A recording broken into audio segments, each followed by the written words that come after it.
Hello, this is Dr. Garrett Castleberry, Associate Professor and Program Director for Communication Media and Ethics at Mid-America Christian University. And this is a quick video to essentially introduce myself to the class yet again, for the first time of many times, for the second time, of the third time, whatever, for those enrolled in COM 2113, Media Culture and Social Influence. We have a bit of a unique situation in that we have been granted opportunity to hold court in person in a evening session once a week for tentatively scheduled 5 weeks.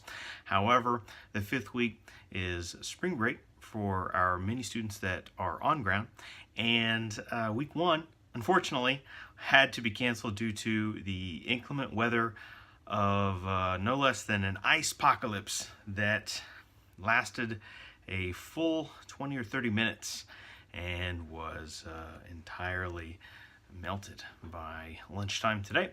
Anyway, I want to have an opportunity to engage you all with a bit of feedback. Many of you are sending in questions quickly. Understandably so.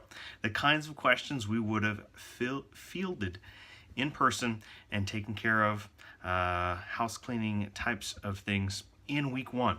And so I'm delighted to talk to you for a couple of minutes and hopefully add clarity to our focus, our goals, what we want to accomplish, what we plan on accomplishing in this course. All right, and so you all have had access to the video that introduces our primary readings for the course. Yes, many readings. We have in the communication major a multiple reading strategy, meaning we tend to use multiple books per course, the kinds of books that cost less combined than an average textbook. So we're working to save there, but we're trying to give students more to think about, more to cling to, more to sample from, more voices to read and have as guides. All right, and so that's kind of how that reading strategy functions. And also, many of our best texts, the texts that have the most to say, extend across multiple classes. So students that are part of our COM major, Communication, Media, and Ethics major, will get access later. And so those books become a kind of reward system. They've already purchased them. They don't have to get them again. And we do know some of you are just dipping in for this class, and that's okay too. But I'm not here to talk about the books. I want to simply provide context there and then add clarity for what we want to accomplish each week, what each assignment represents. All right, and so I'm going to get to that. Let's see, these two books, if you haven't noticed, right, Media and Society and Messages: An Introduction to Communication, they are by the same author, and so there's a kind of crossover in the way this author writes. Arthur Asa Berger being the writer. This book is an introductory book on some basic communication methods and theories, and that's why we utilize that. This Media and Society book is more about a book about not just perspectives, but numbers and data and what we do with that and what it means and how we make sense of it. And they're each giving us a kind of a piece of the puzzle because our major combines emphasis areas. And you can pull me aside or look in the handbook for more information on the diversity there. And in this book, Communication Theory and Millennial Popular Culture, edited by Kathleen Glenister Roberts, is an excellent volume because each of these short chapters, mind you, each of these chapters demonstrate what we're all about, which is making theory and method more applicable and understandable and translatable for undergraduate students. All right, and so we're trying to bring these languages, these humanities-based, but also social sciences-based thoughts and modes of investigation down to the level where we can synthesize it. And we use the lens of popular culture to do that. And some classes we offer may have a focus on television. Other courses may have an emphasis on podcasts or internet advertising. All right, and so every few courses we tend to have a kind of focus area, if that makes sense, a focus area that is related to media, because we're a media studies focused communication degree.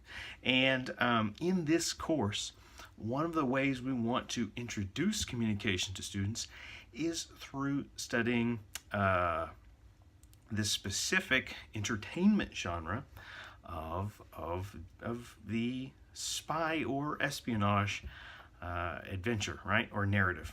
And so the spy genre is smaller category in popular entertainment, but because it's smaller, so the argument goes, it can be easier for us to understand quickly, fast track setting, and also easier for us to really wrap our heads around and begin to kind of comment on, critique, and I think there's plenty of room for us to do all of those things and more.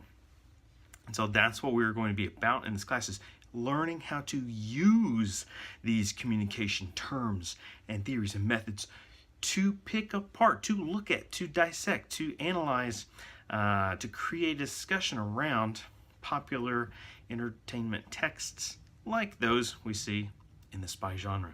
And we'll take kind of a chronological approach, meaning every week we will probably start somewhere back toward the dawn of spy genre as a mediated form of entertainment. And when I say mass mediated, I mean particularly the film and television genres of those. We don't really have time to get into the literary texts, but we can look at those roots too in discussion. But we'll look at some of those texts in class. Sometimes you'll be pushed to screen a little bit of content outside of class, and that could be for an assignment. And so while I'm thinking about it, while we're there, let's talk about the expectations for those weekly assignments.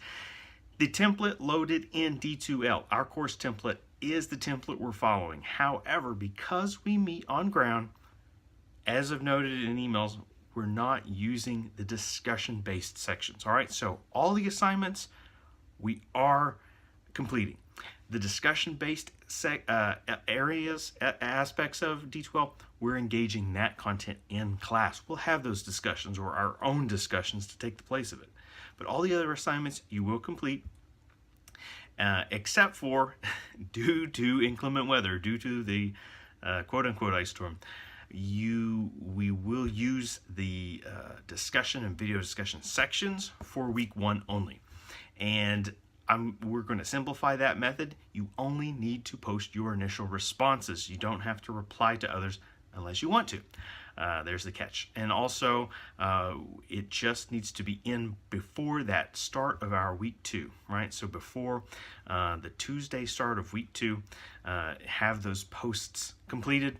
You're not required to do replies. If you engage in replies, reply to others' posts with your own comments, sort of integrating, creating some community, we can consider that a minor extra credit assignment. All right, perhaps further motivate us to get to know one another. But let me talk about the assignments real quick before I run out of time. And so I've got it pulled up here.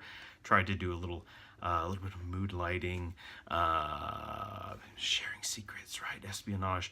But rather I want to be able to have the computer pulled up to directly address our content. All right, so every week, assignment 1 is the same except in week 5, and it is pulling student-generated discussion questions. So from our weekly readings, this is an incentive to read these books, to acquire and read these books, write some discussion questions. If it's if it's from our main 3 books, write 2 questions per reading from those books. So if there's I think in week 1 we have something from each of these books, right? That's a total of 4 questions. And then if we have other things like a film or a screening or something like that, a documentary or what have you, try to write 1 to 2 questions based on those as well. Then we submit them. Question, not yes or no answer type questions, questions that would stimulate discussion, what we call open-ended questions. And we will use the earliest part of the class, most likely, each week, and we'll take some time out to engage the best of your questions, all right? So always be prepared there. We could benefit from you bringing a printout of your questions, but definitely you're submitting everything that's an assignment you're submitting to the Dropbox in D2L. So we're going to use the Dropbox in D2L often. Weekly discussion questions. I believe in week 5 that assignment does not exist. Instead, it is a reflection report.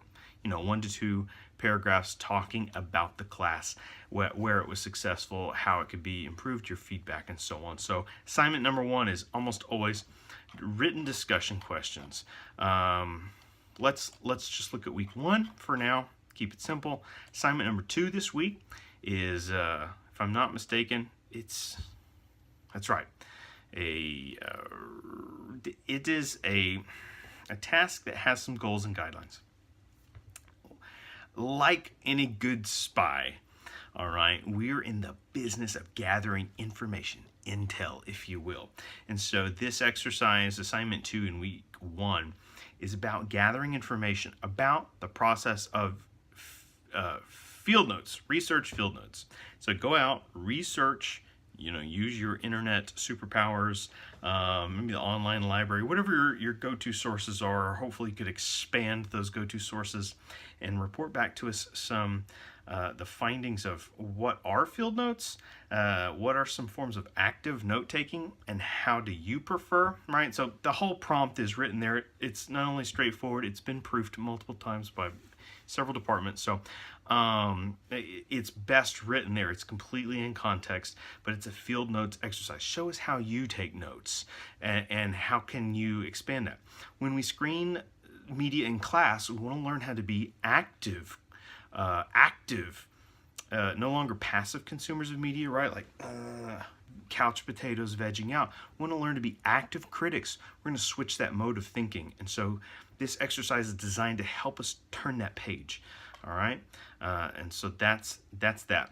Final exercise assignment, in week 1, and it is something that carries all 5 weeks.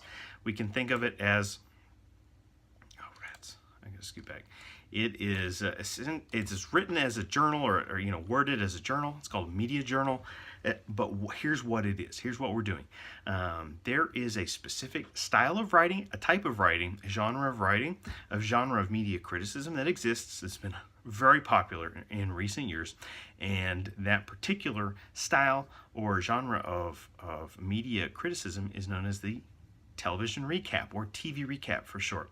And so what you're doing with these 5 media journal entries, we want you to select a single program, and ideally of a spy nature.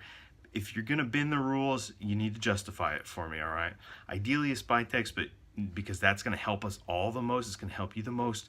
But if you've got some alternative and you can really justify it, then you can make that argument, but it needs to be a good argument. But we're going to take that selection and you're going to follow a course of, say, 5 episodes or maybe a short season or something, and every week is a new entry. So what are we doing there? We're practicing getting better at a specific style of writing, which is to draft a television recap, a TV recap. That is a means for some people. Some professional writers make a living doing that. We'll also engage, I think the final in our class is a film review. And so we're getting 2 different styles of media criticism, a TV recap, a film review. And the midterm itself is a comparison analysis between 2 films. And I'll talk about that at a later date. But now we're seeing here, what we're getting through this course is we're becoming very well versed at different styles of media criticism writing. And that even if it's not an area you're going into, even if you're not a communication major, it's strengthening those critical thinking skills. It's helping us shift from passive to active modes of critical thinking and assessment, improving our analytic skills, and so much more. I look forward to sharing this class together, and we'll be in touch with more content, and hopefully we will not be facing inclement weather in week 2. Thanks.